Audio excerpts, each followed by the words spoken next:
Энэхүү подкастуудаараа гэмт хэрэг, болсон явдал, сэтгцийн гач үйлдэлүүдээс үүдэлтэй хүн амны хэрэг зэргийг хүмүүст сэрэмжлүүлэх үүднээс бэлтгэж та бүхэндээ хүргэж байна. Дээрх агуулгуудын хүрээнд сэтгэл санаа тавгуйтах магадлалтай учраас жирэмсэн эхчүүд сэтгэл санаа докторгүй байгаа үедээ мөн 18-аас доош насныхан сонсохгүй байхыг зөвлөе. Энэ нь хувь хүний сонголт учраас хэрв сонсох явцад контентын ярианы агуулгаас болж сэтгэл санаа тагвархвал таныг сонсохоо зогсоогоорой гэж зөвлөе.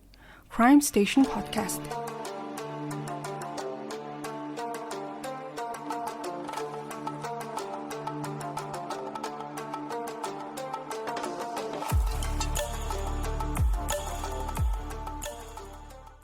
Сайн байцгаана уу сонсогчдоо, бүгдэнд нь амралтын өдрийн мэнд хүргэе. За тэгэхээр энэ удаагийнхаа дугаараар гаргасан хуваарийнхаа дагуу нэг аимшигтай ярахчин цоврал алуурчин Randy Steven Kraft гэх хүний үйлдсэн хэргийг маш нарийн детальтай хүрэхэд бэлэн болсон байна. Энэ хүн бусад цоврал алуурчид шиг нэх их нэрд гарсан хүн бол биш байсан. Гэсэн хэдий ч үйлдсэн хэрэгүүдийнх нь нарийн мэдээллүүд бүр маш тийм сэжгийн дотор мухарахаар байсан. Маш олон хүнийг яргаалж, доромжилж алж исэн энэ хүн яагаад тэгж их олонний анхаарлыг татаагүйг нь бас жоохон гайхсан. За энэ хүн бол ижил хүүстэн байгаа. Хохирогчид дунд нь насанд хүрээгүй хүүхдүүд бас их байсан болохоор хит эмзэг мэдрэмтгий нарийн ширийн зүйл ярьчаар тэрийг ургуулan бодоод хурдан хямрах магадлалтай хүмүүс байх юм бол энэ удаагийн дугаарыг алгасаарай гэж зөвлөе. За энэ хэргийг гэхдээ яг ханаас нь яаж эхлэх үү гэдгийг нэлээд удаан бодсон. За тэгээ эцэст нь алуурчин баригдсан үеийг эхэлж яриад за тэгээ дараа нь болохоор алгын хэсгүүдийг нь задлаад цааш нь нэмэх замраатай ярихаар шийдсэн. За ярих зүйл маш ихтэй болохоор шууд гол яриа руугаа орцгоё. 1983 оны 5 сарын 14-ний шөнийн 1 цагийн үед Калифорни мужийн хурдны замын эргүүлийн 2 ажилтан Сан-Диегогийн хурдны зам дээр Мишн Вьехо хотын орчимд арх уусан байж болзошгүй жолоочийг бол зогсоосон. За тэгснээр тухайн жолооч болохоор машинаасаа бууж ирэхдээ певний шилний үлдэгдлийг зам дээр асгаж гарч ирсэн байгаа. За тэр эрэхтэй болохоор цагдаагийн машин руу төхөж ирэх үеэр өмдний цахилгаан нь бол онгойцсон байсан нь харагдсан. Жолооны өмнөлхийг нь шалгахад бол тухайн хүн нь Long Beach хотын 38 настай Randy Steven Kraft болох нь тогтоогдсон юм байна. За Kraft бол согтууруулах хундаа хэрэгэлсэн гэдгийг хүлээн зөвшөөрсөн ч гэсэн өөрийгөө бол согтуу биш байна гэж бол хэлсэн ба. Гэхдээ мэдээж өөрөө тэгж хэллээгээд зүгээр тавиад явуулахгүй. Согтуугийн зэргийг нь шалгаж үзэхэд бол байх боломжит нормоос хэтрүүлж хэрэгэлсэн гэдэг нь тогтоогдсон болохоор түүнийг согтуугаар тээврийн хэрэгсэл жолоодсон хэрэгээр шууд баривчилсан. За тэгээ энэ үйл явдал бол яг бусад тохиолдлууд шиг жирийн нэг согтуу тээврийн хэрэгсэл жолоодож явсан баривчилгаатай бол адилхан байсан. За гэхдээ дислэгч Michael Howard гэх хүн бол Randy-гийн машин дээр нь явж очиход зорчигчийн суудал дээр нэг эрэгтэй хүн толгоогоо гудаалгацсан байдалтай. Тэгээ дээгүүрээ хүрэм нөмөрцөн, хөлнийхэн доор нь баахан пивний шилнүүд, тэгээ жолоочийн суудал дээр болохоор эвтэг хутга байхыг олж харсан. За Howard болохоор цонхыг нь тогшсон чинь нөгөө хүн нь ерөөсөө огт хариу өгөөгүй. Тэгэхээр нь хаалгыг нь онгойлгоод дотор нь байсан тэр зорчигчийг сэрэх гэж оролцсон ч гэсэн нөгөө хүн ерөөсөө сэрэхгүй байсан. За тухайн эрэгтэй болохоор хөл нүцгэн тэгээд өмдний цахилгаан нь бас л онгорхой тэгээд бэлэг эрэгтэнд бол ил гарцсан байсан. За тухайн эрэгтэйд ямар ч судасны логшилт мэдрэгдээгүй хүзүү нь улайгаад хавтцсан байдалтаагаас нь харахад бол боомлуулсан байж магадгүй гэдгийг нь илтгэжсэн. За яаралтай түргэн тусламж дуудаж шөнийн 1 цаг 21 минутанд түүнийг бол албан ёсоор нас барсан гэж бол мэдэгдсэн. Orange тойргийн цагдаа нар Randy-гийн машиныг нэгжиг зөвшөөрөл аваад тэгээд нотлох баримт бол цуглуулж эхэлсэн. За тэдний олсон зүйлсийн дунд нь пивнаас гадна валиум болон өвчин намдагч зэрэг 9 төрлийн им байсныг нь бол олсон юм байна. За амиа алдсан зорчигчийн суудлын дэр бол цуснд будагдсан байсан. За гэсэн хэдий ч тухайн эрэгтэй биед нь бол ямар ч ил шарах байгаагүй. За тэгж нэгжиж явах үеэр бол машины шалгавчны доороос хамгийн аимшигтай зүйлсийг цагдаа нар бол олсон. За ухаангүй болсон, эсвэл нас барсан юм шиг харагдах 47 ширхэг полароид зураг бол тэнд байсан. За багажны хэсгээс нь болохоор тийм шар өнгийн тэмдэглэл бичсэн тийм дэвтэр бол олцсон. За тэрийг болохоор 2 баг нь үүсгээд цэгцтэй бичсэн 61 үйл ойлгогдох тийм тэмдэглэл байсан. За тэр тэмдэглэл нь stable гэж эхлээд what you got гэж дуусч исэн. За тэгээд удаагүй тэр тэмдэглэлийг цагдаа нар бол алуурчны кодлсон жагсаалт гэж үзэж эхэлнэ. За нөгөө машинд нь амьгүй олдсон эрэгтэй болохоор El Toro тэнгисийн цэргийн баазад алба хааж исэн 25 настай Terry Gambrell болох нь тогтоогдсон. За түүний цуснд нь арх болон Randy-гийн машинаас олдсон тайвшруулагч юм их хэмжээгээр байсан гэдэг нь бол тогтоогдсон. Randy Kraft найз залуу болох Jeffrey Selig гэх хүнтэй хамт амьдард юм байна. За тэгээд мөрдөн байцаагчид болохоор тэдний байшинг шалгах зөвшөөрөл гаргуулж авсны дараа тэндээс бол маш олон нотлох баримтуудыг илрүүлж чадсан байгаа.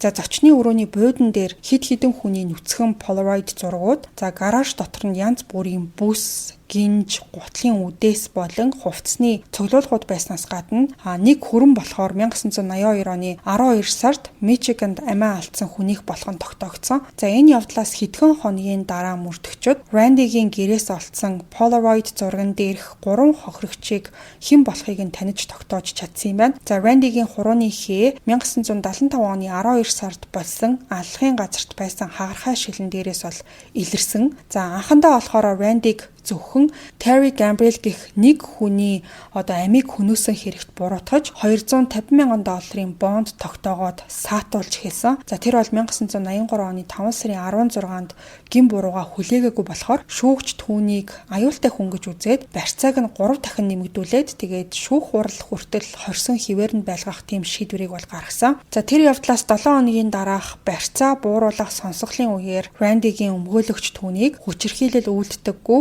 дүлгөөн зантай хөдөлмөрч хүн гэж бол тодорхойлсон. За хариуд нь прокурор Randy-г 1983 оны ихээр болж өнгөрсөн өөр 4 аллахын хэрэгт буруутгасан.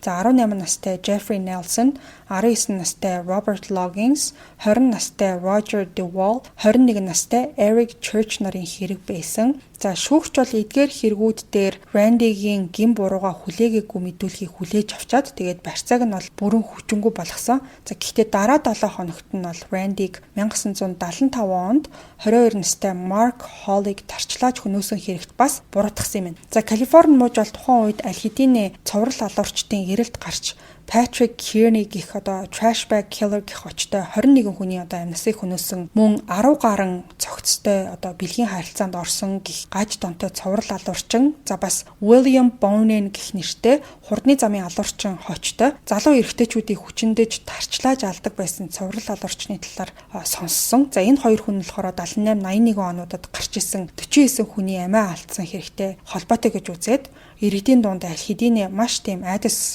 нөмөрчгсөн үе байсан гэж хэлж болно. За харин мөрдөгчд болохоор Randy Kraft-ыг саяын 2 цоврал алуурчнаас ч их хүний амийг хороосон байж болзошгүй гэж сэжгэлж эхэлсэн байна. Randy Stephen Kraft бол 1945 оны 3 сарын 19-нд Калифорни мужийн Long Beach хотод төрсөн. За айлын 4 дахь хүүхэд. За тэгээд цорын ганц хүүнээс юм байна. За хүүхэд байхдаа тэр бол хэд хэдэн удаа бэртжижсэн.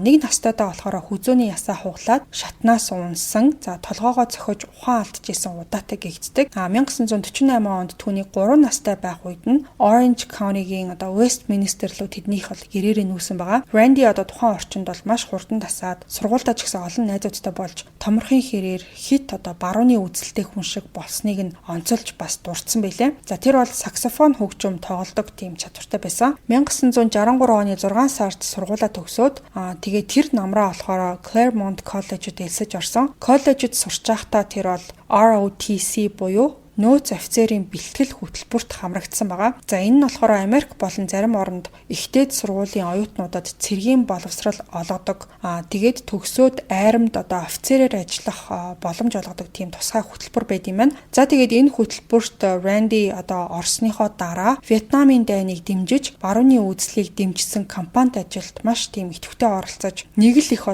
барууны үзэлтний дүр эсгэж агаад тэгээд гинт яасан мэдгүй 64 он буюу 1 жилийн дараа гэхэд эрс өөрчлөгдөөд үс сахлаа ургуулад зүүнтэн болж хувирсан. За тэгээ хэсэг хугацаанд цагийн ажил хийж, ижил хүүснүүдийн бааранд баримаа хийж эхэлсэн. За тэгээ коллежийн 3 дугаар курст байх үеэр нь Randy-г бандажид дуртай гэсэн тийм цуу яриа бол оюутнуудын дунд тарж эхэлсэн. За түүний нэг roommate нь Randy 7 хоногт 2-3 удаа гинт алга болчдөг. Тэгээд эргэж ирээд биднэрт юу болсон талаараа огт ярихыг хүсдэггүй байсан гэж ярьсан байсан. За тэгэж алга болох үеэрээ Randy Valium гэдэг эмийг хэмжээгээр хэрэглээд ходоодны өвдөлт толгоо өвдөх асуудлаасаа хэсэг хугацаанд ч болов салахыг оролддог байсан. За 1966 онд тэр бол коллежээ бүр орхиод тэгээд Huntington Beach хотод нэг эрэгтэй найзтайгаа хамт амьдардаг болоод тэгээд чөлөөт цагаа бол ижил хүүснүүдийн бааранд өнгөрүүлдэг болсон.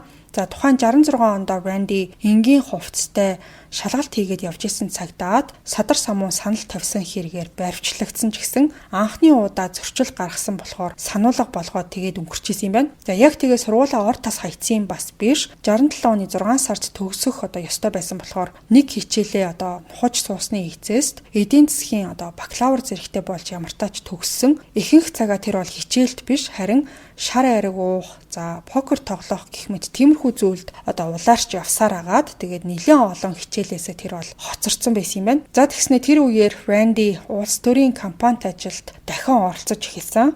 1968 онд Роберт Кеннедигийн төлөө сэтгэл зүрхээ бүр зориулж ажиллаж исэн. За тэгэж их сэтгэл зүтгэл гаргаж ажиллаж исэн болохоор Роберт Кеннедигээс талархлын захидал хүртэл хүлээж авсан байдаг. За тэгээ байж итл 1968 оны 6 сарын 6-ны өдөр Роберт Кеннеди бусдад алуулсан байгаа. За энэ явдалд бол Randy сэтгэлээр маш их унсан. Тэр явдлаас хэдхэн хоногийн дараа Randy бол Америк нэгдсэн улсын агаарын цэргийн хүчний албанд илсэн.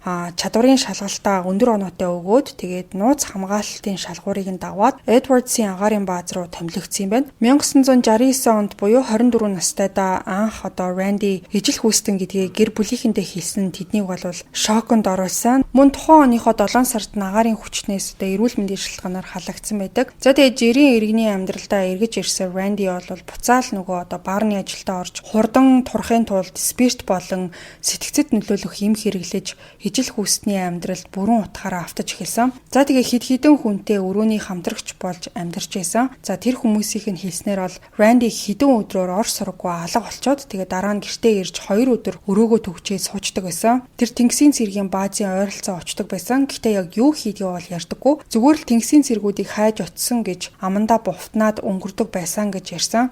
За харин өөр нэг найз нь хэлэхдээ Randy бүх зүйлийг маш нарийн хяндаг, өөртөөгөө ч гэсэн хатуу харьцдаг, маш дотгошоогоо төрлийн гэхдээ эмх цэгцтэй хүн байсан гэж бол ярьсан байдаг. За гэхдээ түүний зан авирыг ер нь төвчж чаддаггүй, үе бол маш аимшигтай ууралдаг байсан талаар нь бас ярьсан байсан. Randy-гийн хамгийн анхны бусдад мэдэгдсэн хохирогч нь 1970 оны 3 сард Huntington Beach-ийн эрэг дагуу Randy-тэй танилцсан 13 настай оргодол хүү Joseph Alvin Fancher байсан. За тэр бол түүнийг гэртээ аваачаад тэгээд марихуана бас арх өгөөд эрчүүдийн бэлгийн харилцааны үеийн зургийг бол үзүүлсэн байна. Тухайн хүү болохоор хагас ухаантай байх үеэр нь Randy түүний хүчин дээд эсэргүүцэл үзүүлсэн чинь ална гэж занл хийсэн. За тэгээд Randy ажилдаа явсныхын дараа бол Fancher гэрээс нь цухтаагаад тэгээд хөл нүцгэн ойролцоох баар руу явж ороод тэндээс хүмүүс түргэн цэцлэмж дуудаж өгсөн юм байна. За эмнэлэгт очсныхан дараа болохоор Fancher-ийн ходоодыг нь угаагаад дараа нь цагдаа нарыг Randy-гийн гэрлүү дагуулад явсан. За тэгээ очисон чинь хүүгийн гутал бол гэрт нь байсан. Түүнээс гадна тэднийд янз бүрийн хууль бус тэгснээр Randy өөр ирчүүдтэй бэлгийн харилцаанд орж байгааг харуулсан 76 зураг олсон юм байна. За гэхдээ тухайн үед гэрт нь очисон явдал шүүхийн зөвшөөрлийн хуудасгүйгээр хийсэн нэгжлэг байсан болохоор цагдаа нар хэргийн нотлохоо хүчингүй болохыг мэдээд Randy бол тэр үедээ баривчлаагүй тэгээ өнгөрцөн. За 71 онд Randy ус савлах үйлдвэрт ажилд ороод тэгээд өдөр нь бол ачигчаар ажиллаж шөнө нь ижил хүүсний бааруудаар хистэг байсан. За тэр бол ажлын IQ тестэнд 129 оноо авсанд маш өндөр үзүүлэлт байсан. За тэгээ маш богино хугацаанд Long Beach-ийн төрийн их сургуульд элсээд багш болъё гэж шийдсэн ч гэсэн оройны бар руу явдаг үдшилэг цэнгэнээс болоод хичээл сургуулийнх нь асуудал бараг дарагдсан гэж хэлж болно. За тэгээд Jeff Graves гэх залуу бол түүнтэй хамт амьдрах болоод Randy-тай энэ залуу бол хайр дурлалын рамаас үүсгэсэн байсан ч Randy байнга л ижил хүүснүүдийн бааранд өөр ирчүүдтэй уулзаж ялангуяа тэнгисийн цэргүүдэд бол туртай нэгэн хിവэрэ байсан. За тэгэж байж байгаа 71 оны 10 сарын 5-нд Orange County-гийн өмнөд хэсгийн Ortega хурдны замын хажууд нэг нүцгэн тэгээд ил задгай байдалтай орхигдсон ялзарч мууцсан цогцос олдсон юм байна. За энэ нь болохоор 2-7 хоногийн өмнө ор сургуу алга болсон Long Beach хотын ижил хүүсний бааранд бармен хийдэг 30 настай Wayne Joseph гэдэг хүний цогцос болох нь бол тогтоогдсон. Шүүх эмнэлгийн шинжээч бол түүнийг 9 сарын 20 орчимд нас барсан гэж үзсэн ч гэсэн гаднаас нь харахад бол ямар нэг хүч хэрглэсэн шинж тэмдэг огт илрээгүй. Түүний хувцас болон хувийн эд зүйлс нь огт олдоогүй. За ингээд энэ хүн бол амь насаа алдсан анхны хохирогч байсан. Дараагийн хохирогч нь бараг 15 сарын дараа 1972 оны зул сарын баярын өдөр Seal Beach хотын 405 хурдны замын хажуунаас олдсон Edward Daniel гэх 20 настай тэнгисийн цэрэг залуу байсан. За энэ залуу болохоор зул сарын өмнөх орой байрныхаа доор хамгийн сүүлд амьд харагдсан юм байна. Түүний цогцыг нэг жолооч шөнө 1 цаг 45 минутын үед олсон. За тэгээ биеийг нь яг л одоо хөдөлж явж байгаа машинаас ингээд чулуудаад унгаацсан юм шиг байдалтай байсан гэдэг. За энэ эрэгтэйг боомлоод толгоор өн цохиж амь насыг нь хүнөөсөн байсан. Тэгээд бэлэг эрэгтнийг нь хатсан тийм уулмөр байснаас гадна өөрийнх нь аймс одоо бөкс рүү чихэгдсэн байсан ба. За энэ явдлаас болохоор 6-7 хоногийн дараа 1973 оны 2 сарын 6-нд Лос Анжелесийн Wilmington дүүргийн хурдны замын хажууд бас нэг нүцгэн эрэгтэй цогцос олдсон. За энэ эрэгтэйг болохоор олдохоос нь одоо 1-2 хоногийн өмнө боомлж амь насыг нь хүнөөсөн. За тэгээд ойролцоогоор бол 18 настай тийм хохирогч байсан. Харамсалтай нь хэн болох нь одоо хүртэл тодорхойгүй. Тэгээ бас л одоо урдны хохирогчийг бор өнгийн амьс бол бөкс рүү чихэгдсэн байсан. За бас 1973 оны улаан өндөгний баяраар өөр нэг цогцос Huntington Beach хотод олдсон. За энэ цогцос бол хувцастай байсан ч гэсэн гутал аймс нь байхгүй. Тэгээд өмдөн цус болцсон байсан болохоор шалгаж үзсэн чинь бэлэг эрэхтэн байхгүй болсон байсан. За түүний бугуун дээр нь уяагаар боолгуулсан уул мөр. Тэгээд нас барсан шалтгаан нь цус алдснаас болж эсвэл амьсгал боогдсноос болсон гэж бол үзсэн юм байна. За ингээд хин гэдгийг нь мэдэгдэхгүй дараагийн хохирогч бас л 1973 онд олдсон. Гэхдээ энэ хохирогчийн цогцсыг хэсэгчлээд 3 өөр газар тараагаа хийцэн байсан. За толгой нь Long Beach хотод, их бие баруун хөл, хоёр гар нь Сан Педрод, зүүн хөл нь болохоор Sunset Beach-д тус олдсон юм байна. За түүний биед бол хүлүүлсэн, даруулсан тийм уул мөр байсан. Түүнээс гадна цогцсыг хаяхаас өмнө хөргөгчөнд хадгалсан гэдгийг нь бол тогтоосон юм байна. За тэгж байж байгаад 1973 оны 7 сарын 28-нд Fullerton хотын оршин суугч 20 настай Ron Bibb баараар хисж явж байгаад ор сургуу алга болсон. За түүний цогцсыг бол 2 хоногийн дараа Seal Beach хотын 405 хурдны замын хажууд бүтэн хувцастай ч гэсэн хөл нүцгэн байдалтайгаар олсон.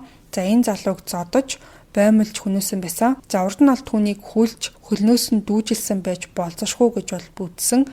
Тэгээд гидс болон бэлэг эрэхтнийг нь хадсан тийм уул мөр байсан. За бас л урдны хохирогчдын адил энэ залуугийн одоо алга болсон нэг амьсыг бөкс рүү одоо чигсэн байдалтай байсан. За ингээд 73 оны хамгийн сүүлийн хохирогч нь 23 настай уран зургаар сурдаг Vincent Cruz гэх залуу байсан. За түүний цогцыг болохоор 73 оны 12 сарын 29-нд San Bernardino уулын хавцлаас татаж гаргасан юм байна. За энэ залуу ч гэсэн хувцастайгаа за гэхдээ хөл нүцгэн байсан. Түүний нэг амьсыг бас л бөкс рүү нь одоо чихчихсэн байдалтай байсан. Vincent Cruz-ийн үс бодлон сахлыг нь дөнгөж ингээ саяхан хуссан юм уу гэмээр байдалтай байсан. За тэгснэ хоёр гар нь ерөөсөө олдоогүй. Тэрнээс гадна юу гэдг нь мэдэгдэхээргүй харандааны хэмжээтэй нэг биетийг бол бэлэг эрхтэнлөө нь одоо хүчээр чихээд хийцэн байсан. За тэгээд энэ аллахын дараа алуурчин бол хэсэг хугацаанд завсарлага авсан уу яасаа ямар нэг аллахын уул мөр бол илрээгүй хагасчил болсон юм байна.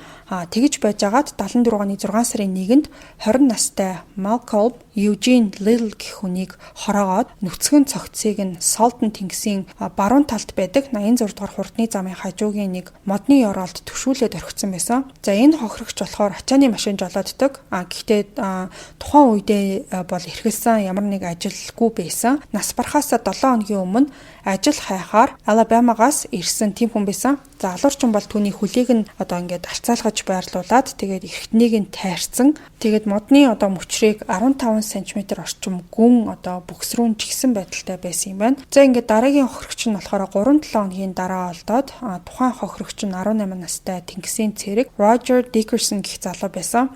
Тэр бол Сан Клементе хотын нэг баарнд найзуудтай одоо амралтын өдрөөр Лос Анжелес руу явах унаа олчлоо гэж хэлсэн нь хамгийн сүүлчийн удаа түүнийг амьд харсан явдал байсан. Тэр үеэр болохоор яг ямар унаагаар явах гэж байгаа мөн жолоочийн нэрийг огт хэлээгүй. Тэгээ удалгүй тэр бол хүчндүүлж, боомлуулж, зүүн хөл болон бэлэг эрхтнийг нь хатсан тийм уулмар үлдээгээд Лагуна Бичийн голфын талбайн хажууд нүцгэн чигээр нь бол хайцсан байсан. За тэгэж байж байгаад 74 оны 8 сарын 3-нд Long Beach Beach хотын газрын тосны ордод ажилладаг хэсэг хүмүүс нэг цогцос олсон. За тухайн хохирогч нь болохоор 25 настай Thomas Paxton Lee гэх залуу байсан. Хохирогч бас л боолгуулсан. Гэхдээ хувцастайгаа алга болохынхаа өмнөх шөнө нь болохоор Wilmington байдаг нэг бааранд түүнийг амьд байхыг нь харсан хүн байсан. За энэ залуу болохоор зөөгч хийдэг. Хаяа мөнгөний хэрэгцээ гарсан үед ижил хүүснүүдэд биеийн үнэлдэг байсан. Тим хүн юм байна. Энэ явдлаас 9 хоногийн дараа 23 настай Gary Wayne Cordova бас л Orange тойргийн хурдны замын хажуунаас олцсон. Хувцастайгаа байсан мөртлөө хөл нүцгэн тэгээд үхлийн шалтгаан нь арх болон валиумын хит өндөр тунтай хэрэглэнээс үүдэлтэй гэж үзсэн. Хачирхалтай нь энэ хохирогчийн бие дээр алуурчны таних тэмдэг болох энэ тент нь хатсан ч юм уу эргэтэн рүү нь эсвэл бүс рүү нь ямар нэг зүйл чигсэн улмаар ерөөсөй байгаагүй болохоор эхэндээ бол цоврал алуурчны хохирогч гэж бодоогүй юм билээ. Гэхдээ 74 оны 11 сарын 29-нд цагдаа нар James Dale Reeves гэх хүний цогцыг олсон. За энэ хүн нь болохоор 19 настай цамц нь битүү цус болсон. Тэгээд цамцнаас нь бусад бүх хувцсыг нь тайлаад нүцгэлсэн. Тэр бол талархлын өдөр гадуур явж агаад ирээ гэж хэлээд буцаж хараагүй. За тэгээд энэ ижил хүүсэн залуугийн хөлийг нь бас алцаалгаад орхисон. Тэгээ хамгийн аимшигтай нь гэх юм бол бүхс рүү нь 10 см-ийн диаметртэй 120 см-ийн урттай тийм модны мөчөр чихээд алдсан байсан. Яг энэ мөчөрний хэмжээг нь хараад ингээд арай жоохон ташуу мэдээлэл битсэн болов уу гэж хэдэн удаа шалгалаа. Тэгээд бүхс рүү гэхээр бол шулуун гидсрүүн гэж бас хэлэгддэг. Тэгэхээр 10 см-ийн диаметртэй тийм бүдүүн модыг тэгээд тэр нь ингээд 120 см орчим урттай байсан гэхээр баг боломжгүй юм шиг сонсогдож байгаа ч гэсэн биеийн доторхыг нь тэр чигт нь ингээд зад татаад маш аимшигтайгаар ингээд хүний санаанд багтахааргүй харгас үйлдэл хийсэн гэсэн үг. Сонсогч танд бас итгэмээргүй санагдчихэж магадгүй. Гэхдээ энэ мэдээллүүд дотроос ийм зүйлийг орхилгүйгээр ярих гэж бол бодсон. За дараа нь болохоор хамгийн залуу хохирогчдын нэг болох 17 настай ахлах сургуулийн сурагч John Laras 1974 оны 12 сард сарын баяраар бэлгэнд авсан конкигоо унаж үзгээд тэгээд Long Beach-ийн нэг коток руу явах замдаа орсоргүй алга болсон. За түүний алхад бол 2 хүн оролцсон байж болзошгүй гэж үздэг юм байна. Түүний бүхс рүү тийм туг зооход ашигладаг үзүүртэй мод чигдсэн байсан. За John Laras-ыг уйсан байдалтай боомлж амнасыг нь хүнөөсөн байснаас гадна биеэс нь бол арх илэрсэн. За түүнийг бол машины зогсоолоос эрг рүү зөөсөн 2 хүний хөлийн мөр элсэн дээр үлдсэн байсан. За дараагийн хохирогчийн цогцос 75 оны 1 сарын 17-ны орой олцсон. За тухайн хүн нь болохоор 21 настай Craig Victor гэдэг хүн байсан. За энэ хүн бас л боомлогдсон байдалтай Long Beach-ийн хурдны замын ойролцоо байдаг нэг цочид буудлын хажуунаас барилгачид анх олсон юм байна. За энэ хүн болохоор хөл нүцгэн байсан ч гэсэн бусад хувцс нь бол бүрэн бүтэн. За тэгснээ бүр 2 өмд давхарлаад өмсгцэн. Тэ яг арай дээр гэхүү ямар нэг яргалуулсан уулмөр бол энэ залууд байгаагүй. За алуурчны үйлдэлүүд нь цаг хугацааны хувьд бол улам бүр ингээд ойр ойрхон үргэлжилжсэн учраас хид хідэн нутаг дэвсгэрийн мөрдөгчид 75 оны 1 сарын 24-нд Санта Анад уулзаад тэгээд хамтарсан ажлын хэсэг байгуулах тийм шийдвэр гаргасан. За тэгээд хэрэг гарсан бүс нутгуудаас ирсэн цагдаагийн төлөөлөгчид, холбооны мөрдөх товчооны зам байдлын шинжээчид, тусгай мөрдөгчид, сэтгэл зүйч гэсэн маш тийм өргөн хүрийг хамарсан мэрэгчлэнүүд цуглараад хэрэг дээр тал талаасаа байр сууриа илэрхийлэхийг оролдож байсан. За тухайн хуралдааны үеэр бол цоврал алуурчныг эрэгтэйлэг бай гэж хүсдэг ч гэсэн дотоод мэдрэмж нь эрэгтэй хүн шиг мэдрэгддэггүй тийм төрлийн хүн гэж доктор Mansell Patterson тодорхойлоод хохирогчдын хөхний толгой болон бэлэг эрхтнийг нь хаддаг явдал нь тэднийг символ талаасаа эмэгтэй хүн шиг болгож байгаа явдал гэж бол тайлбарласан байсан. За энэ дүгнэлт мэдээллээс нь харахаар цоврал алуурчныг гаднаас нь харахад бол эрэгтэй хүн шиг харагддаг ч гэсэн дотор хүн нь эрэгтэйлэг байж чаддаггүй хичнээн хичээгээд ч гэсэн эрэгтэйлэг болж чадахгүй болохоор тэр бухимдлаа хохирогчдоо гаргаж яргалдаг байсан болов уу гэж ойлгосон. За тэгээд газрын мэрэгчлэтнүүдийн хамтарсан баг ярилцах үеэр цоврал алхууд үргэлжилсэн хിവэрэ байсан. 75 оны 3 сарын 29-нд 19 настай Дэвин гэх залуу Long Beach-ээс унаанд дайгдаж яваад орсоргүй алга болсон. За тухайн оны 5 сарын 8-нд далайн од барихад явж исэн 3 хүү түүний тастуулсан толгойг усан бомбын ойролцоогоос авсан юм байна. Keith David-ийн найзууд нь болохоор түүнийг дайж авч явсан гих хар болон цагаан өнгө хосолсон өнгөтэй Mustang загварын машиныг хайж авсараагаад хэдхэн хоногийн дараа олсон. За тэгээд цагдаа нар бол машины бүртгэлийг нь шалгасан чинь эзэмшигч нь Randy Kraft байсан. За тэгээд түүнийг бол 5 сарын 19-нд байцаагаар болсон юм байна. За тэгсэн чинь Randy хэлэхдээ Keith David гэх залуутай хамт салхилж энэ тэрүүгээр хэсэг бол явсан. Тэгчээд нэг шүн ажилтдаг кафед түүнийг гэрүүл сарвал буулгаад үлдээсэн гэж бол өөрөө мэдүүлсэн. За уг нь бол мөрдөгчд түүнийг хүн амны хэрэгт буруутгахыг хүсэжсэн ч гэсэн харамсалтай нь тойргийн прокурор нь хохирогчийн бие олдоогүй. Тэгээд ч үхлийн шалтгаан нь тодорхойгүй байна гэсэн үндслэлээр татгалцсан хариу өгсөн юм байна. За ингээд яг баригдаад хамаг хэрэг нь илэрч магадгүй асуудалтай нүүр тулсан болохоор Randy дотроо нэлээд сандраад Long Beach-ийн нисэх буудалд байдаг түрээсийн нислэгийн компанид хагас цагаар оператор хийх ажилд орсон.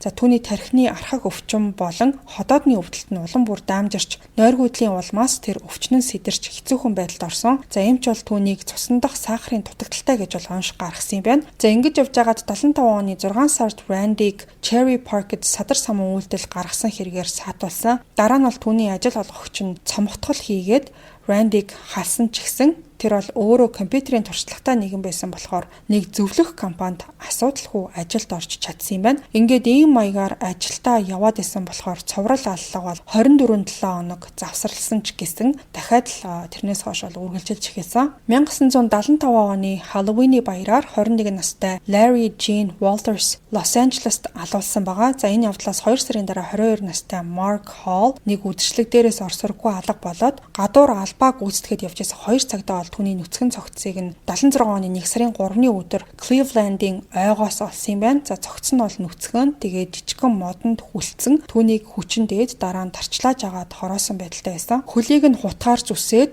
нүүр нүд цээж бэлэг эрхтнийг нь түлцсэн байсан. За бас бэлэг эрхтэнд нь коктейльний хутгуурыг хүчээр чихээд тэр нь бол давсганд нь хүрсэн байсан. За эрхтнийг нь тайраад тэгээд бөкс рүү нь шавар шороо навч гэх мэт зүйлсийг чихсэн байсан. За түүний цусан дах алкоголын хэмжээ хуульд заагдсан дээд хэмжээнээс даруй 7 дахин өндөр байсан явдал нь үхэлд хүргэх тум байж болох ч гэсэн алуурчин бол түүний үхлийг баталгаажуулахын тулд хоолой руу нь бас шавар шороо навч чихээд орхисон байсан. За Randy болон түүний хамтран амьдрагч найз залуу болох Jeff Graves хоёрын харилцаа бол 75 он цагдаатай холбоотой асуудлын дараачаас муудаж эхэлсэн. За тэгээд оны сүүлээр тэд бол салаад Randy 19 настай Jeff Selig гих залуутай Laguna Hills-ийн орон сууцнд хамт нүүж орсон. За ингээд 76 оны ихээр гэхэд цоврал алуурчин илүү залуухан хохирогчдыг байгаа болгож эхэлсэн. Урд нь бол ихэнх хохирогчдоо замын хажууханд хайдаг байсан бол дараа нь тэр хогийн уутанд хийж заримдаа хогийн сав руу хаяж машин ирээд хогийг ачих үеэр уут нь урагдаж хохирогчдын цогцыг олдог болсон. За 1976 онд 9 аллахын гэмт хэрэг батлагдсан ч гэсэн магадгүй тодорхойгүй олон хохирогч хогийн цэг, шахагч машин эсвэл хог шатаагчанд хийгээд тэгээд өнгөрсөн байх бас магадaltaй.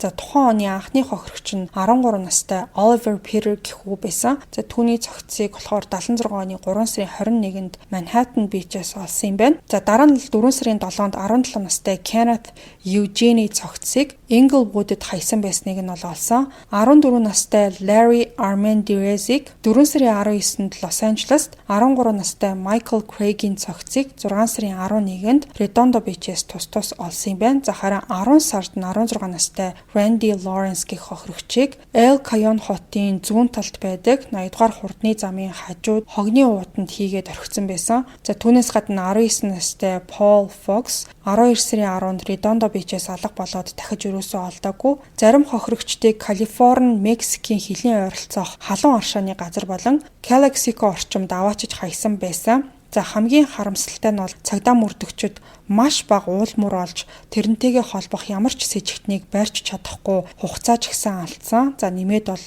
тэд мухардалд орсон юм байна. Тэгээ байж 1977 онд төрөөхөн дурддагдж яригдсан Patrick Kearney гэх цоврал алуурчин этгээд Калифорни цагдаа нарт бууж өгөөд 28 хохирогч залуус алуулаад дараа нь хогны уутанд хийсэн гэсэн хэргийг хүлээн зөвшөөрч анхаарал бол тэр зүг рүү сарниж эхэлсэн. За гэхдээ энэ Patrick Kearney гэдэг цуврал алуурчин болохоор хохирогчтой ихэвчлэн буудаж алдаг байсан. За тэгээд тамлаж тарчлаасан хэрэгүүдийг хүртэл өөртөө холбоотой гэдгийг бол эрс үгүйсгдэг байсан. 1978 оны ихээр Patrick Kearney San Quentin шоронд орсныхан дараачаас төр завсарлага авсан байсан харгас аллахууд дахиад үйлдэгдэж эхэлсэн. 78 оны эхний хохирогч нь 19 настай тэнгисийн цэрэг Scott Michael байсан. За түүнийг биеийг бол Orange County-гийн 91-р хурдны замын хажуунаас олсон. За тэр бол бүрэн хувцастай байсан ч гэсэн гутлын үдээс нь байхгүй. За тэгээд өмд нь ол цус болцсон. Бэлэг эрхтнийг нь зэрэмдэглэсэн. Зүүн төмсхийг нь тэр чигтэн тасалсан байдалтай байсан. За энэ залуухан тэнгисийн цэргийн цуснаас валиум илэрсэн ч гэсэн үхлийн шалтгаан нь уяагаар боомлогдож нас барсан гэсэн дүгнэлт гарсан. За энэ явдлаас 2 сарын дараа буюу 6 сарын 10-нд 23 настай Roland Young Orange County-гийн шоронгоос дөнгөж суллагдаж 8 цаг 19 минутанд гараад тэгээд шөнийн 3 цаг хагаст Irvine хотод нэг шуудуунд түүнийг алаад хайцсан байхад нь олсон юм байна. За Roland Young бас л валиум хэрэгэлсэн арх уусан байсан. За тэгээд бугуу хэсгээр нь хөөсөн. Алуурчин бол түүний төмсхийг нь бас эргэтнийг нь огтолж цээжинд нь 4 удаа хутгалаад тэгээд хувцсыг нь буцааж өмсүүлээд орхисон байсан. За тэгээд энэ Roland Young гэх хохирогчийн оршуулгын үйл ажиллагаа болж авах үеэр алуурчин бас нэг тэнгисийн цэрэг 23 настай Richard Keith гэх хүнийг бол хороосон. Энэ Richard Keith гэх залуу бол найз бүсгүүдээрээ очихоор Лос Анжелес руу унаанд дайгдаж яваад тэгээд очсныхоо дараа маргалдаад 6 сарын 19-ний 23 цагийн үед буцаж бааз руугаа харихаар гарсан. Тэгээ маргааш өглөөнд гэхэд Orange County-гийн өмнөд хэсэгт нэг амралтаа авцсан явж исэн галц өнөөгч залуу түүний зогцсыг нь анх олсон юм байна. За тэгээд энэ хэрэг дээр болохоор цагдаа нар бас л хэргийг 2 хүн үйлдсэн байх гэж таамагласан. За нэг нь болохоор машин жолоодоод явж исэн. Харин нөгөөх нь хохирогчийн цогцыг машин явж авах үеэр түлхэж унагаасан гэж үзсэн юм байна. За дараагийн хохирогч Keith Cleanbale гэх хүнийг 1978 оны 7 сарын 6-нд Mission Viejo хотын I-5 хурдны замын хажууханд ухаангүй хэвтэж байхад нь нэг жолооч олсон.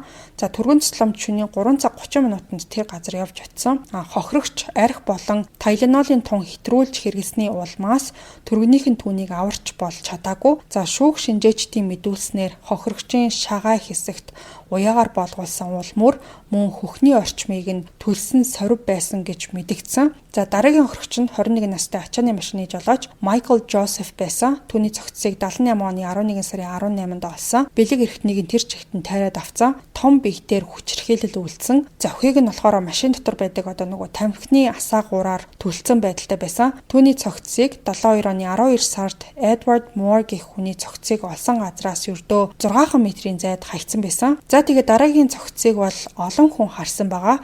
1976 оны 6 сарын 16-нд Irvine хотын 405 хурдны зам дээр Donald Harold гэх эрэгтэй цогцсыг арай нэг удаан явж исэн гэж хэлж болох машинаас түлхээд гаргацсан.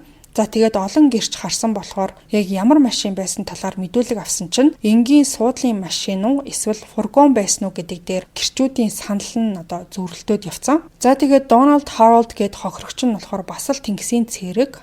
Тэгээд цагдаа нар явж очих үеэр биеийн температур нь арай хүрч амжаагүй байдалтай. Тэгээд хүзүү болон бугуун дээр нь уяаны уул мөр гарцсан байсан. За энэ залуу болохоор боомлолт эсвэл машинаас унснаасаа болоод нас бараагүй харин арх болон өвчин намдагч хит их тунгаар хэрэглэсний улмаас нас барсан гэсэн тийм дүгнэлт гарсан. За тэгээ 1979 онд өмнөд Калифорни хурдны зам дагуу 13-аас 24 насны 12 эрэгтэй хүний цогцос олцсон. За энэ хүмүүс дундаас цагдаагийнхан хэн болохыг нь олж тогтоосон хохирогч нь 13 настай Томас гэд хүү байсан. Тэр бол 1979 оны 5 сарын 28-нд худгайлагдаад задуулж, боомлуулж олон удаа хутгалуулж, хоолоогоо зүсүүлж, эргэтнээ хүртэл тайруулсан тийм нэг аимшигтай байдалтай олцсон. 17 настай Маркус 79 оны 8 сарын 5-нд бас л хурдны замын хажуунаас хүчндүүлсэн, хутгалуулсан, боомлуулсан байдалтай. 15 настай Donald Hayden 79 оны 8 сарын 27-нд баригдаж эхэлжсэн барилгын талбайн хогийн савнд хүчндүүлж, боомлуулж амиа алдсан байдалтай. 17 настай David гэх хүү 79 оны 9 сарын 11-нд бас л замын хажууд нүцгэн задуулсан, хоолойг нь боож хөлөндөө уюулсан уул мөртэй олдсон юм байна. Ингээд ийм байдлаар насанд хүрээгүй хэд хэдэн хүүхдүүдийн цогцос зам дээрээс хогийн савнаас гэх мэт яг ижил байдлаар амнасаа алдсан аимшигтай хэрэгүүд бол араасаа гарч Калифорни бараг бүх ижил хүйснүүдийн баарны үйлчлүүлэгчдэд анхааруулга тараагаад тэгээд хэн болох нь тогтоогдоогүй хохирогчдын зургийг таньдаг хүн байгаа эсхийг давхар лавлах замаар зургийг нь хамттад нь хавсрагсан байдлаар тарааж исэн. За цуврал алуурчин Рандигийн хувьд бол ийм төрлийн мэдээллийг бүр тоож байгаа ч юм байхгүй, байнга баараар хэсдэг хിവэрээ харин ч бүр ингээд аз жаргалтай хаа сайгүй тэнүүжилж явсан. 1979 оны 7 сард Ранди зөвлөх үйлчлэгээний ажлаа хангалттай сайн хийжсэн болохоор Long Beach-т байшин худалдаж аваад тэгээд Jeff гээд нөгөө залуутайгаа хамт амьдарч эхэлсэн.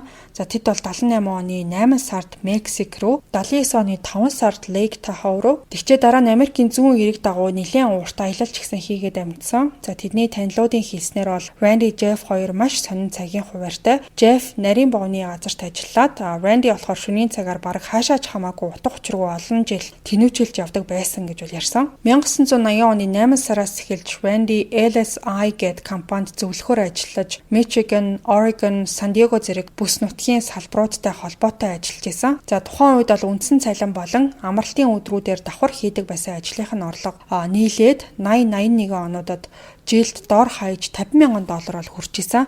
За ажил олгогчд нь түүнийг өөрөө санаачлаг гаргадаг, асуудлыг маш сайн шийддэг, онцгой сайн ажилтан гэж бол үнэлдэг байсан. Гэхдээ тэр үедээ орлого сайн олдог байсан ч гэсэн ихэвчлэн муу төрлийн хоол унд идэж, цусан дахь сахарын хэмжээ бага гэсэн онцтой байсан болохоор тэрнээсээ болж бие нь бол муудаж эхэлсэн. За тэгээ 1982 оны 6 сард Randy бол Jeff-тэй хамт сэтгэл зүйн зөвлөгөө авдаг болж эхэлсэн юм байна. За тэгсэн чинь сэтгэл зүйч болохоор Randy-г байнгын түгшүүртэй хит их бэлгийн дур хүсэлтэй нэгэн гэж тухайн үед тодорхойлсон байсан. Randy болохоор харилцаандаа ер нь ингээд Jeff-ийн илүү тийм ноёрхсон занд нь дургу байдаг байсан. За тэд бол харилцаагаа арай дээрдүүлэхийн тулд Европ руу аяллаар явъя гэж төлөвлөж исэн ч гэсэн хизээч бол цаг зав тэр аялалдаа гаргаж чадаагүй мөлий. За Randy тэр LSI гээд компанийнхаа ажлаар өөр мууч хотуудаар их явдаг байсан болохоор сүүлдээ сэтгэл зүйн зөвлөгөөгөө ч гэсэн авч чадхаа болсон юм билээ. За тэгээд тэр бол хаашаач явсан бэ? Аллахуудаа бол үйлцээр байсан. За Michael Sean гэх эрэгтэй цогцсыг 1980 оны 6 сарын 17-нд Salem хотоос 16 км-ийн зайд байдаг I-5 хурдны зам дагуу олсон юм байна. Түүнийг пүүцний үдээсээр нь боогоод тэгээд төмсгийг нь уяагаар зангидсан байдалтай. Тэгээд цуснаас нь бол их хэмжээний арх бас валюм илэрсэн ч гэсэн үхлийн шалтгаан нь боомлсны улмаас гэсэн дүгнэлт гарсан. За дараа нь 1980 оны 9 сарын 3-нд El Toro тэнгисийн цэргийн баазын ойролцоо тоглож исэн хүүхдүүд Robert White гэх хүний цогцыг хогийн уутанд боогоод хийсэн байсныг нь олсон. За энэ хохирогч нь бас л тэнгисийн цэрэг 19 настай. За тэгээд олцсон өдрөөсөө 2-3 хоногийн өмнө нас барсан гэж бол дүгнсэн. За энэ залуу болохоор аль бүргийг гүйцэтгэж явах үеэрээ арх уусан гэгдээд тэгээд сахилгын шийтгэл аваад тэгээд дөнгөж суллагдсан эхний оройноо орсоргүй алга болсон юм байна.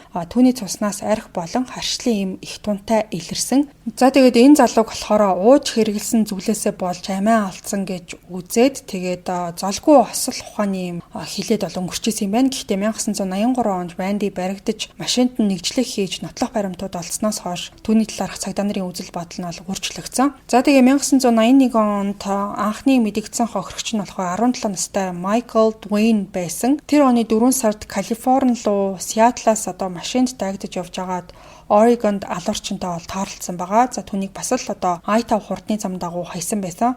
За энэ хүү болохоор хүчндүүлж, маш их зодуулж, гуй болон бэлэг эрэхтний хэсэгт нь хумсны ором гарцсан байсан. Яг энэ хохирогч хүүг олддог өдөр бол Randy ойролцоохныг эмнэлэгт хөлөө гэмтээсэн гэсэн шалтгаанаар очсон байсан. За тэгснээ буудлынхаа өрөөнд хөл нүцгэн явж байгаад тэгээд гэмтчлээ гэж бол тухайн эмнэлгийн ажилтнууд ярьсан байна. Лос Анжелесын Eco Park-ийн оршин суугчид 81 оны 7 сарын 29-ны өдөр замын ойролцоогоос өмхийн үнэр гараад байгаа талаар бол цагдаад мэдээлсэн. За цагдаа нар бол дуудлагын дагуу явж очиод шалгаж үзсэн чинь ойролцоох жалганаас нь 2 хүний цогцос олсон юм байна. За 13 настай Raymond Davis тэр өдрөөс хэдэн 7 хоногийн өмнө алга болсон нохоогоо хөрхий хайх гэж гарч яваад тэгээд өөрөө орсоргүй алга болсон юм байна. За харин нөгөө хохирогч нь болохоор 16 настай Роберт Авила Холливуудаас алга болсон байсан. За тэгээд эцэг гэх нь бол үзэж хардаг хүн дээр хүртэл очиод эрчимтэй одоо хайж исэн болж таарсан. За 81 оны 8 сарын 20-нд болохоор 17 настай Christopher Williams-ийн цогцыг San Bernardino ууланд замын хажуунаас бол олсон. За Williams болохоор Холливуд дахь эрчүүдтэй мөнгөөр харилцаанд ордог байсан. За тэгээд Hustler гэх нэрээр танигдсан.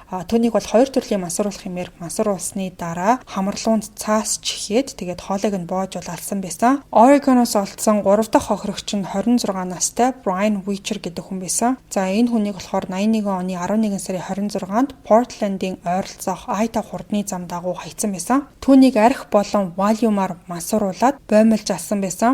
За тэр оныхоо 12 сарын 7-нд Randy Michigan-д LSI-ийн баг хуралд оролцоод явж исэн байгаа. Тэгээд тэр шөнө нь Randy-гийн одоо байрлаж исэн зочид буудлынхаа баарнаас Dennis болон Chris гэх үеэл ах トゥ хоёр алга болсон. За тэгсэн чинь 2 хоногийн дараа тэдний цогцыг Plainfield Township-д байдаг нэг газраас хамттан олсон юм байна. За хоёулангийнх нь цуснаас арх болон валюм илэрсэн. За тэгээд боомлуулж одоо нас барсан байсан. Chris гээд залуу нь нүцгэн. За тэгээд бэлэг эргэтнэлүүн Randy-гийн одоо буудалсан буудлын нэртэй бал зооцсон байсан. За Денис болохоор готолгүй гэхдээ хувцтайгаа байсан ч гэсэн цамцан дээшээс хөгтцэн. Тэгээд өмдний цахилгаан нь нэгдсэн. Эргэтэн нь ил гарцсан байсан. За Денис Крис хоёрын цогцыг олох үед Randy Oregon-д байсан байгаа. За тэгээд өөр нэг өсвөр насны хүү бас л нас барсан байдалтай болсон юм байна. 12 сарын 9-нд нэг жолооч Randy-гийн байрлаж байсан буудлын ойролцоох нэг зам дээрээс 19 настай Lance Trenton-ы цогцыг бол олсон. За энэхүү Lance гэд хохирогч болохоор Хавайд амьдардаг байжгаад 82 оны 9 сард өвөө эмээ дээрээ ирж суурьшсан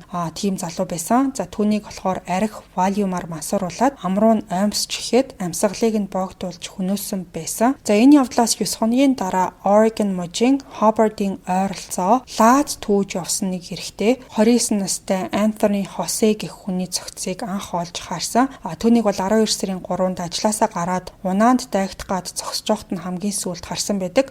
За түүний ол цуснаас арх валюм илрээд боомлж бас одоо бүхс рүү улаан өнгийн сойд чигсэн байдалтай одоо эргэсэн байсан. За Oregon мужийн цагдаа нар энэ гарсан алхууд хоорондоо адилхан байгааг одоо төвгүй анзаараад өнгөрсөн 10 жилд Калифорни мужид гарсан масууруулж боомлж алсан бусад хэрэгүүдийн талаарх мэдээллийг нэгтэлж одоо үзэхээр болсон юм байна. За тэд бол агаарын тээврийн компаниудын бүртгэл, зочид буудлын бүртгэлийн дэвтэр, түрээсийн автомашины одоо бүртгэлүүдийг нэг бүрчлэн шалгаж Калифорниос байнга зорчиж ирдэг хүмүүсийг бол хайж эхэлсэн. За ингээд энэ жагсаалтанд Randy Craft-ийн нэр нь бүр 18 удаа гарч ирсэн ч гэсэн тухайн үеэр тэр бол аль хэдийн Orange County-д баригдсан байсан. За дугаарын ихэнд яригдчихсэн. Өөрөө одоо ингээд нөгөө согтуу тэгээд зорчигчийн суудал дээр нэг цогцос тээвэрлж явж байгаад эргүүлийн 2 цагтаад одоо баригдсан гэдээ бол ярьжсэн. За тэгээд 83 оны 5 сард баригдахаас өмнө ч гэсэн 4 хүнийг цааш нь харуулад амжсан байгаа. 21 настай Eric Church 1 сарын 28-ны өдөр 605 дугаар хурдны зам дагуу олцсон. За түүнийг бол хүчнэдэж зодож боомлсон байдалтай олцсон. Түүний биед үлдсэн үрийн шингэн сүүлд нь одоо Randy-гийн эсрэг ашиглагдах нотлох баримт болж үлдсэн юм байна. За 24 настай Micaiah Lane Orange County-д унаанд одоо дайгдах гэж явж байгаад сургуу алга болсон. За энэ хүний цогцос бол Randy-г баривчлагдсны бүр дараа 84 онд Ramonaгийн ойролцоогоос олдсон юм байна. За цогцос гэж бараг арга ясан олцсон гэж бол хэлж болно. За 18 настай Jeffrey Nelson, 20 настай Roger Duval гэх хоёр хүн 2 сарын 11-нд баар хийсч явж байгаад алга болсон. За тэдний цогцыг бол 2 хоногийн дараа нь Claremont-ийн коллежийн ойролцоогоос хамттан олсон юм байна. За хоёуланг нь масууруулад хүчнэдэж боож алсан байсан. За тэгээд энэ явдлаас хойш 3 сар 1 хоногийн дараа цагдаа нар санаандгүй байж байгаад жинхэнэ алуурчинг нэг юм барьж авсан. За түүний одоо хамгийн сүүлийн хохирогч нь Terry Gambriel гэх залуу байсан. Randy Craft-ийн шар дэвтэр дээр 2 баг нь бүхий маш цэгцтэй бичигдсэн бичвэр олцсон. За баруун баг нь 31, харин зүүн баг нь 30 тийм нууцлаг тэмдэглэлтэй. За тэгээ мөрдөгчд бол энэ зүйлийг ухлийн жагсаалт гэж бол нэрлсэн. Жагсаалт stable гэдэг үгээр эхлээд what you got гэж бол дууссан байсан. За гэхдээ нууц код юм шиг бичигдсэн энэ зүйлийг мөрдөгчд тайлж уншиж чадахгүй бол нэг хэсэг мөнгөнсөн байгаа. 2 in 1 hitch, 2 in 1 bitch, GR2, 2-in-1 MKV2PL гэсэн дөрвөн тэмдэглэл нь хоёр хүн хамтдаа хүнөөсөн аллахад хамааралтай байж магадгүй гэж бол үзээд нийт амиа алдсан хүний тоог 65 болгож өсгсөн.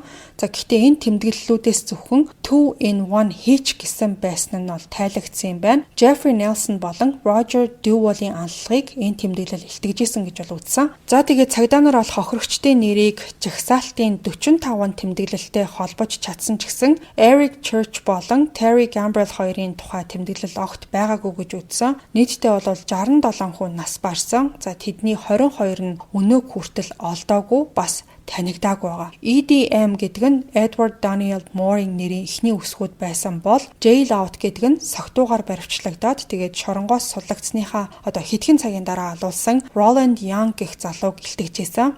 За Portland, Hawaii гэснэнд болохоор Хавайгаас Oregon руу саяхан өвөө эмээ дээрээ нүүж очсон гэжсэн Lance Trenton гэдэг залуутай хамааралтай байсан. Portland, Denver гэж бичигдсэн байсан нь болохоор Oregon-д алуулсан Colorado мужийн уугуул Michael Dwayne гэх хүний талаарх тэмдэглэл байсан. За тэгээд Portland Blood гэдэг нь болохоор маш аимшигтай задуулж хувцсан тэр чигтээ тусаар будагдсан байсан Scott Michael-ыг тэмдэглэсэн үг байсан. За тэгээд 7th Street гэдэг нь болохоор Ron Webb 1973 онд хаягдсан хурдны замын гарцыг, Euclid гэдэг нь Scott Michael-ыг орхисон замын гарцыг илтгэжсэн. Maureen Carson нь Richard Keith-ийн найз бүсгүйн амьдардаг Лос Анжелесын дүүргийг, Parking Lot гэдэг нь Keith David-тэй уулзсан үхэлд хүргэсэн зохицуулыг илтгэжсэн. New Year's Eve нь Mark Hall-ийн аллах болсон өдрийг, MCHB Tattoo гэдэг нь болохоор Robert Loggins-ийг, Westminster Date гэдэг нь 15 настай Jeffrey Bryan 1979 оны 11 сарын 24-нд Westminsterт байдаг найз охин дээрээ очсныхоо дараа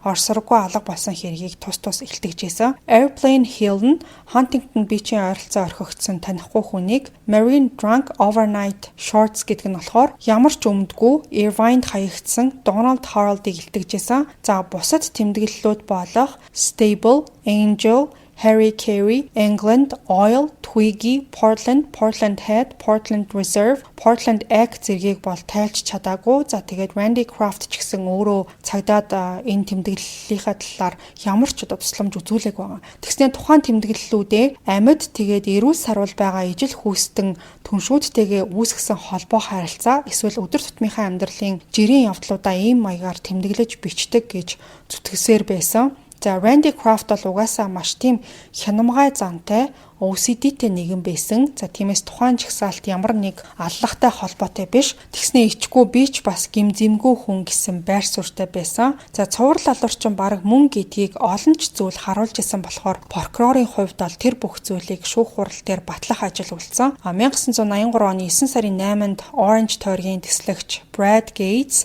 хэвлэлийн баг хурал хийгээд Randy Kraft 1970 оноос хойш бэлгийн гаж үйлдэлүүд тогтмол үлдэжсэн гэдэг нь ямар ч эргэлзээгүйгээр тогтоогдсон гэж зарласан байгаа. За прокурор Brian Brown 16 аллахын зүйл ангаар шүүх хуралд бэлэн болсон гэдгээ ч гэсэн энэхүү хэвлэлийн баг хурлын үеэр мэдэгдсэн. За ингээд Randy Kraft-ийн урьдчилсан шүүх хурал бол 5 удаа хойшлогдсны эцэст 1983 оны 9 сарын 27-нд эхлээд 7 хоног үргэлжилсэн байгаа. За ерөнхий шүүгч John Ryan шүүх танхимд камер оруулахыг хориглосон ч гэсэн олон нийтийг оролцохыг хориглох Randy-гийн өмгөөлөгчийн хүсэлтийг бол хүлээж аваагүй. За хурдны замын эргүүлийн ажилтнууд Randy-гийн машиндаа цогцтой явж байхад нь хэрхэн баривчилсан тухай тайлбарлаж хүн амны хэргийг мөрдсөн мөрдөгчд Randy-г олон тооны хүн амны хэрэгтэй хэрхэн холбож болох нотлох баримтуудыг танилцуулж эхэлсэн. За шүүх эмнэлгийн шинжээч эмчнэр болох Walter Fisher болон Robert Richards нар хэд хэдэн хохирогчдын бидээ авсан шархыг нарийн детальтайгаар тайлбарласан. За эцсийн хилцүүлгийн үеэр прокурор Brian Brown Randy-г scorecard killer гэж тодорхойлсон бол Randy-гийн өмгөөлөгч Doug Otto прокурор ямар ч нотлохоо гаргаж ирж чадаагүй гэж бол мэдэгдсэн байна. Шүүгч Ryan нотлох баримтыг хангалттай гэж үзээд Randy Kraft-ыг шүүхэд шилжүүлэх шийдвэр гаргасан.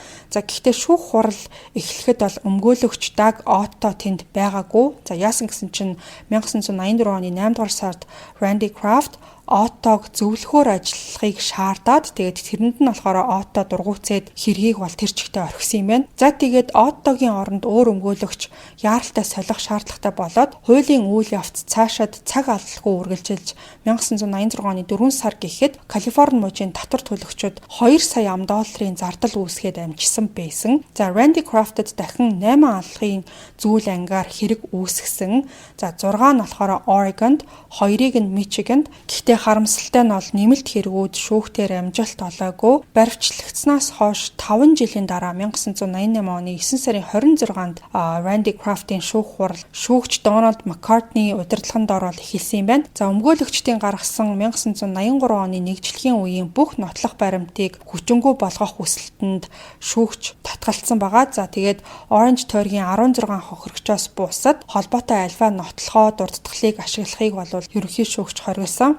За өмгөөлөгч Томас Макдоналд нээлтийн үгэндээ хэргийг хардлага, таамаг, прокурорын зохиосон яриа гэж тодорхойлсон байсан. За түүнээс гадна бол Randy Craft бол жирийн нэгэн байшинтай татвар төлөгч хөдөлмөрч иргэн гэж тодорхойлсон. Түүний гол мэдээлэл нь ноён Randy Craft хэнийгч алаагүй гэсэн өгүүлбэр байсан. За гисэн хэдийч прокурорууд 157 гэрч дуудаж 1052 хуудас нотлох баримт танилцуулж өмгөөлөгчийн мэдээллийг няцааж 1988 оны 11 сарын 30-нд хэргийг дуусгар болгож бол чадсан байгаа. Ер нь бол Randy Craft-ийн өмгөөлөгчид хоёр үндсэн стратеги баримталж исэн. За нэгдүгээрт нь болохоор хэрэгт оролцоогүй байсныг батлах alibi.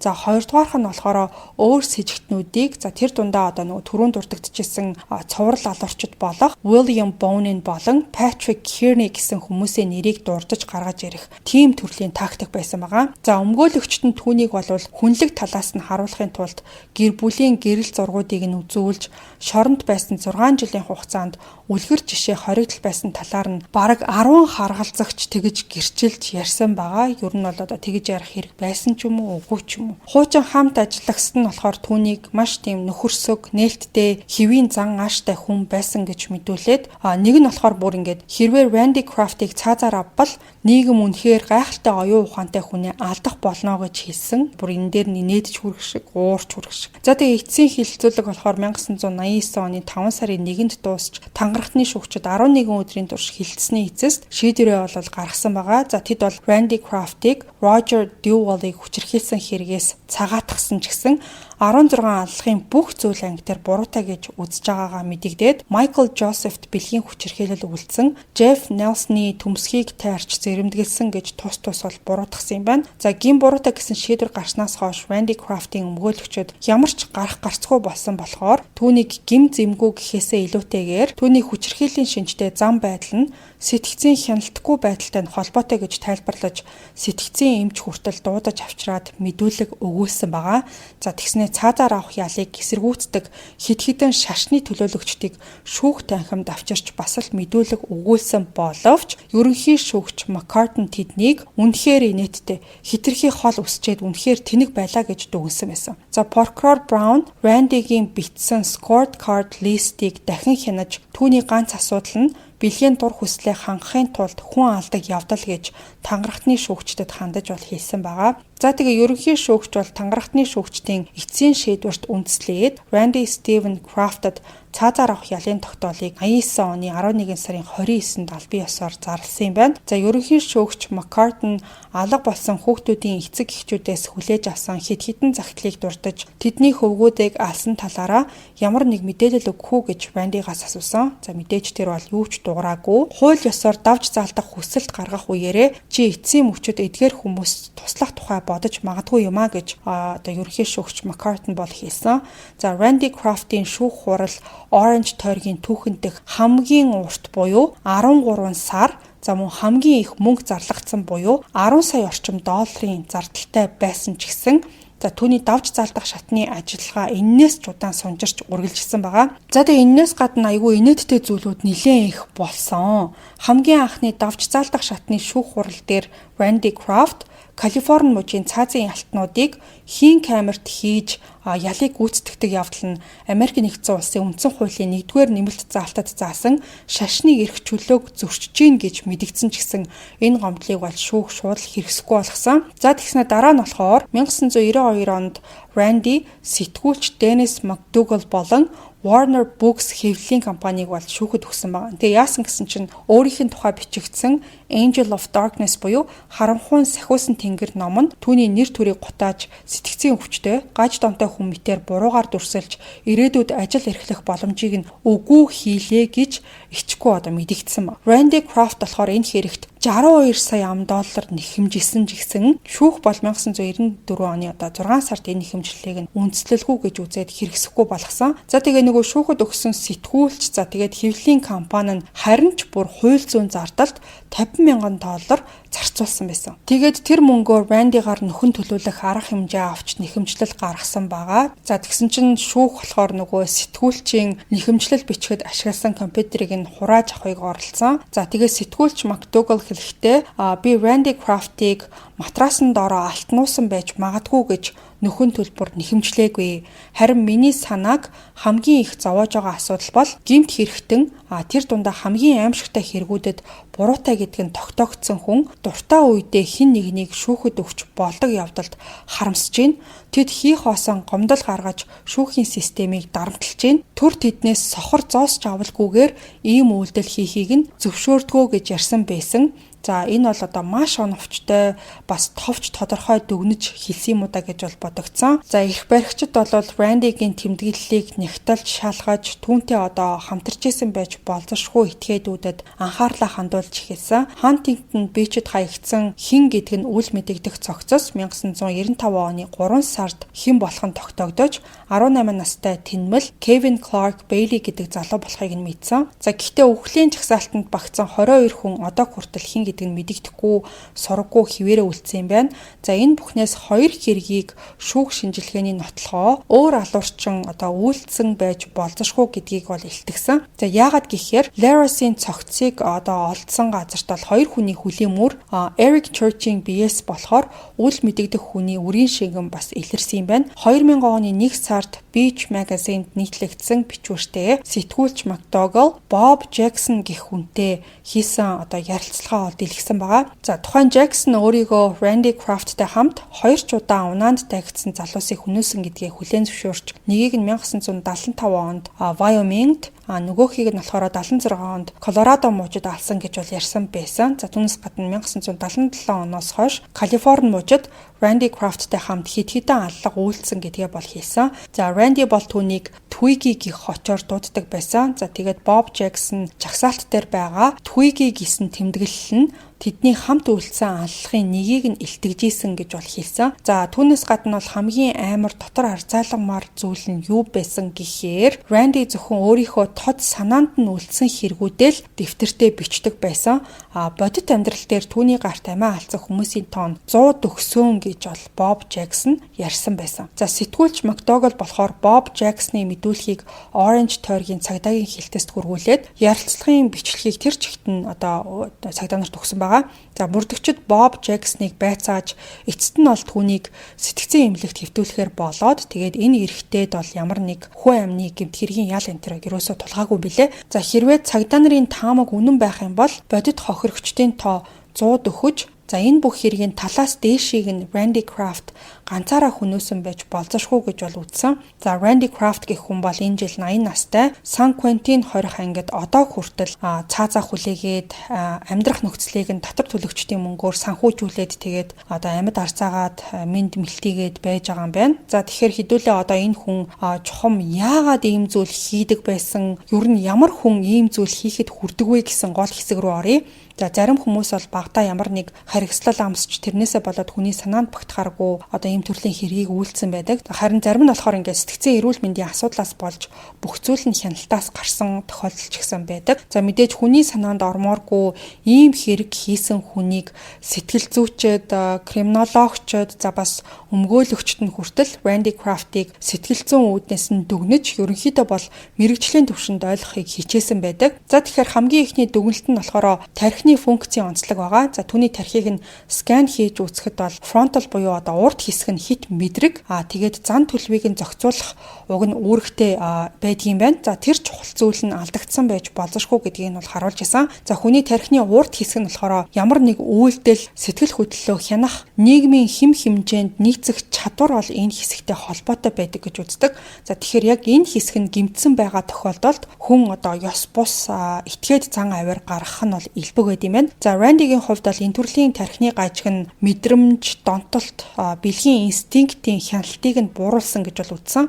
За өөрөөр хэлэх юм бол ингээд хитрхи их донтсон юмаа хянаж ерөөсөө чаддаггүй. Бас мэдрэмж, бэлгийн дур хүслээ хянах боломжгүй байсан гэж бол ойлгож болно. За хоёр дахь дүгнэлт нь болохоор psychopath-ын шинж гэсэн байна. За 1980-ад онд судлаач Adrian Raine гэх хүн Randy Kraft-ыг psychopath гэж дүгнээд тэгээ бүр тархины бүтцийг нь судалж байгаад энэ дүгнэлтээ нотолж исэн юм байна. Psychopath шинжтэй хүн яадаг вэ гэхээр бусдыг огт тоодоггүй, nihilist буюу үл итгэх хандлагатай, амьдрал ямар ч утгагүй, бүх шашин шүтлхийг үгүйсгдэг. За тэгээд хамгийн гол нь болохоор хүний тийм тэсвэрлэж давж чадхааргүй харгислал үйлдэж доромжлоод тэрийг ерөөсөө ингээд юуж гэж ерөөсөө тоодоггүй. Дээрэс нь нэмээд яг энэ Randy гэдэг хүнийг сэтгэл готролтой байсан гэдгийг нь ч гэсэн нотолж чадсан юм билээ. За 3 дахь дүгнэлт нь болохоор sexing sadism гэсэн байна. За түүний садист үйлдэлүүд нь зөвхөн хүч хэрэглэхтэй биш, хин нэгэн бусад хүмүүст хохирогчдоо өөрийнхөө хүч чадлыг гайхуулах биш, харин бэлгийн дур хүсэлтэй нь шууд холбоотой гэж бол үзсэн байгаа. За маш сонирхолтой санагдсан нэг факт нь юу байсан гэхээр Randy Kraft-ийн IQ нь 129 гэсэн тэр үзүүлэлт бол байсан. За ер нь бол 120-оос 130 хооронд superior intelligence буюу оюун ухааны өндөр чадамжтай хүн гэж хэлж дүгнэдэм билээ. За бас зартай цуврал алуурчин Ted Bundy-гийн IQ нь 136 байсан. Тэгэхээр та бүхэн бас бодож иж магадгүй дундаж IQ-тэй хүнээс ч өндөр IQ-тэй мөртлөө яагаад ингэж цуврал алуурчин болоод хүний ёсноос гажууд зүйл хийгээд яваад байгаа юм болоо гэж бас бодсон баг. За ийм төрлийн оюун ухааны өндөр чадвар ер нь хүний зан чанар ёс суртахуунтай нь бол шууд хамааралтай байдаггүй. Энийг та бүхэнд маш энгийнээр тайлбарлая гэх юм бол маш сайн мэдлэг чадвартай байлаа ч гэсэн сэтгэл зүй, бие махбодын мэдрэмжээс тэр нь бол тис ондоо зүйл байдаг. Лаг ухаантай хүн байлаа гэд сэтгэл зүй эсвэл тархины гэмтэл ямар нэг зүйлээ захирч чадхааргүй мэдрэмжтэй хүн бол яаж ч аимшигын үйлдэл гаргах магадлалтай гэдгийг Randy-гийн жишээ бол тод харуулдаг. Яг ийм төрлийн цуврал алуурчдыг эсвэл өөр хин нэгэн алуурчны шинж тэмдгүүдийг мэрэгжлийн үүднээс судалж дүгнэлт гаргах нь дараагийн ийм төрлийн хандлага гаргасан хүмүүстэй ажиллахад маш тийм чухал ойлголт болж өгч чаддгийм байна. За тэгэхээр ямар тач энэ Randy Kraft гэх хүн дээр хийсэн дүгнэлтээр бол тархины гажиг, за тэгээд psychopath зам төлөв нь түүнийг эцэстээ ийм аимшигтай олон аллагууд үйлдэхт нь гол хүчин зүйл болсон гэж судлаачид бол үздэг юм байна. За ингээд ямар тач хэдүүлээ Randy Kraft гэх хүний мэдээлэл, за түүний үйлдсэн хэрэгүүд, яагаад үйлдэх болсон шалтгаан гэх мэт бүх талаас нь дэлгэрэнгүй мэдэж авцгаалаа. Хохирогч болсон насанд хүрээгүй хүүхдүүд маш харамсалтай санагдсан. За тэгээд яг л бусад цуврал алуурчид шиг 70-80-ад оны үед баруун солгоогүй гэмт хэрэг үйлдэж нотлох баримтууд хаа сайгүй үйлдээсэн ч гэсэн тэрэндээ ингээд огт санаа зовсон зүйлгүй бас нэлээд удаан явсан ийм нэг гэмт хэрэгтэн байна. Гей цуврал алуурчин гингүүт шууд миний дотор бол Jeffrey Dahmer санаанд орж ирсэн. За энэ хоёр хүн бол ямар нэг байдлаар хоорондоо таарлцсан бол юу болох байсан болоо гэж бол би бодсон. Хоёулаа ер нь бол гей баараар байнга ордог. За тэгээд тэндээс бол хохирогчоо хайгаад тэгээд хамт ууй гэж дагуулж яваад гэмт хэрэгээ үйлддэг байсан. За арга барил нь бол нэлийн хоорондоо төстөө арх уулгаж бас мансууруулах бодисоор ухаан мэдрэлгүй болгож байгаад тэгээд хүнөдөг байсан.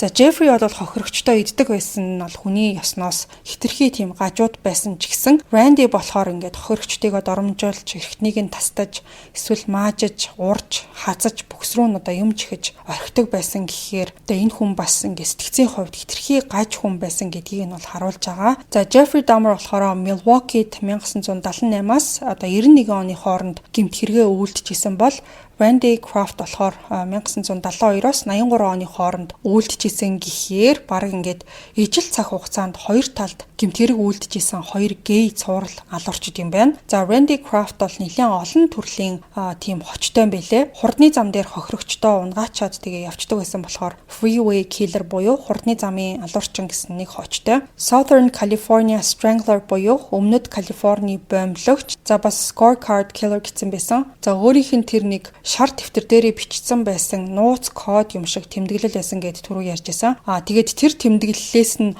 улбаатайгаар энэ scorecard killer гэж нэрлэсэн байлээ. За scorecard гэдэг нь болохоор гүйцэтгэлийн оноо болон үнэлгээ дүнгийн карт гэж орчуулагдчихсан. За өөрөө бол тухайн дэвтэр дээрээ хийсэн гэмт хэрэгүүд дээрээ ингээд оноо өгөх маягаар бараг л одоо ингээд өнгөрч тэрийгэ бичдэг байсан гэж бол үздэг юм байна. За ингээд та бүхэнд энэ удаагийн дугаар сонсоход жоохон төвөгтэй санагдсан байж магадгүй. Миний хувьд бол 3 өдөр сууж ээж энэ дугаарыг бэлдэж дуусглаа. Нилээн бас хүнд дугааруудын нэг байлаа. Энд хүртэл сонссон нийт үнэнч сонсогчдод маш их баярлалаа. Та бүхэн өөрсдийн сэтгэлдээ комент хэсэгт заавал бичиж үлдээгээрэй. Лайк дарахаа бас битгий мартаарай. За хэдүүлээ 6 сарын 30-ны өдөр сонсогчдоос ирсэн захидлын дугаараар эргээд уулзъя. Бүгдээрэнд нь сэтгэл зүйн амар амгалан хүсье.